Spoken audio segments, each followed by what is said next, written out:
Okay, round two. So hopefully you've taken a break, digested everything from the previous video, and now we're going into what we're actually doing in week 11 in our course. So continued, to be continued. Some of you can see your feedback, some of you cannot see your feedback.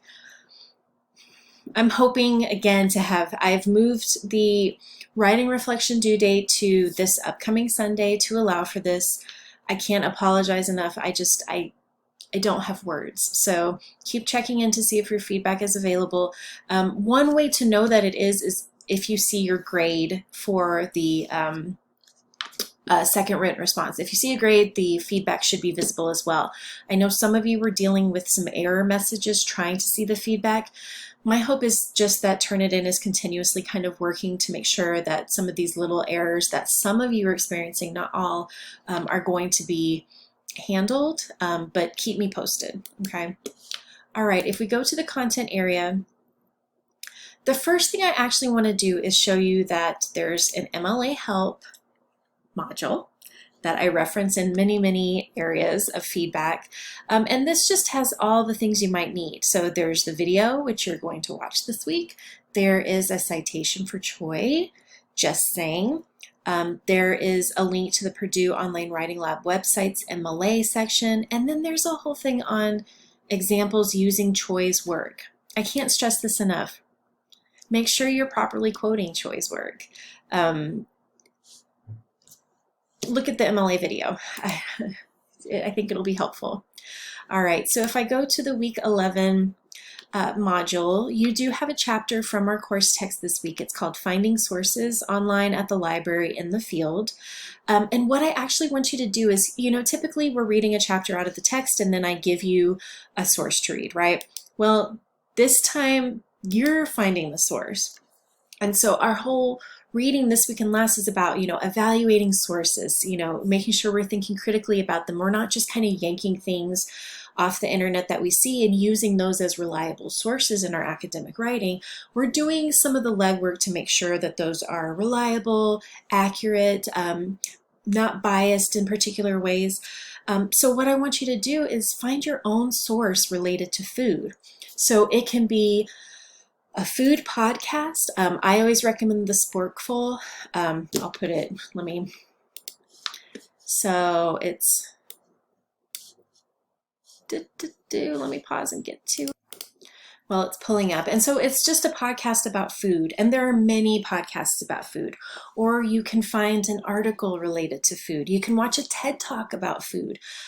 You can do any of those things, but we're going to evaluate that source. We want it to be reliable, but we also need to do a little bit of the background. So if you look, oh, for heaven's sakes, this is the Sporkful. Okay, so it has all links. Oh, I love Sola. Okay, I knew she was coming out with a new book. Anyhow. So you can click play and listen to these, and some of the topics are really intriguing. Rediscovering Nigeria by Becoming American. There are just a lot of different topics that are covered. So this is just one example that you can utilize as a source. But again, articles, book chapters, TED Talks, anything, you know, you get to choose this week. It's not me giving you something. It's you having, you know, a little bit of freedom there. All right, so for this week, the last day to withdraw with a W is next week. Just a reminder for all your courses. You're watching the weekly instructional video, take 2, watch the writing collection video, and I'm asking that you re-watch the MLA video just because I really want those things to be fresh on your mind as you're thinking about revisions in the future, as you're thinking about writing now, especially because it's never too late to go back and review MLA for all the work that we're doing this week, right? Complete the worksheet based on the source you find. Submit the writing reflection if you haven't already. Some of you have. And then the participation quiz. Okay, so your worksheet is due on Thursday, and that's going to be related to your own source choice, okay? And then the writing reflection, and then the participation quiz. All right, so you have the writing collection video. You're watching what will be number 1 there. And then the MLA video. I'm not saying that there will be questions on this week's quiz about those videos. So you also have the writing collection guidelines, just so you can take a look at those for future reference.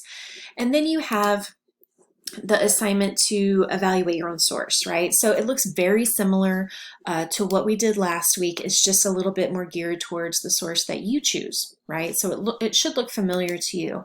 And what I've done, because in conversations with students, and this is kind of what happens if you visit during the open hour with Dr. K and me, we learn things that may be helpful that we hadn't thought of before, because Dr. K and I function in Microsoft Word. That's where we do all of our work. We have on our computer the downloaded full version of Microsoft Word because we're from that generation, I guess.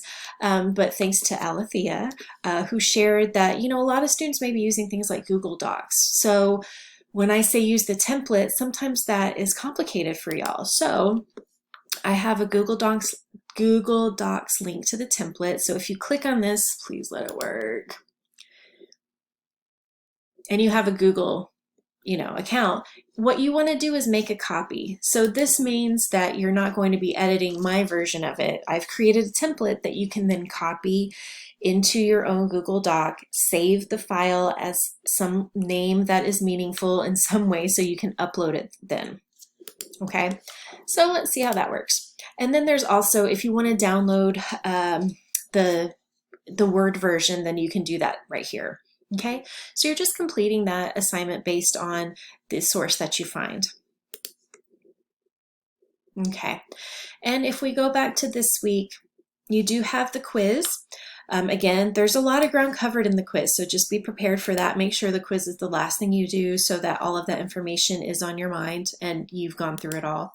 And then, of course, there's a link to the writing reflection because some of you still have to turn it in once the feedback is available. Okay, that's all I'm going to say about that. Okay, so please remember there's also the Q&A discussion board area if you have any questions, but of course you can reach out to me or utilize Remind. That's been really nice. Some of you reached out that way just because you've been concerned, like, where's my feedback? I'll post updates in D2L, and so that's something to consider. I've been getting emails from folks who it's clear they haven't seen those announcements. So just make sure every time you log into D2L, you go to the main page, because then you'll see announcements right here. Some of you may have reminders set up, so if you go to notifications, you may have notifications set up. So if you go, oh my heavens, if you go to your name up here, you can set up notifications. Remember, this is from like the very beginning of the semester, so it may not be as fresh in your mind as it was previously. You can register your mobile number and get a text message every time there's a new announcement, okay? But you have to register, you have to make a selection, and then you have to click save at the very bottom, okay? Just some refreshers. All right, a lot of ground covered, a lot of videos to watch. I'm sorry about that. That's a lot of me in 1 week, so take breaks. But I'm wishing you the best of luck. I know it's getting to that point in the semester where things feel heavy.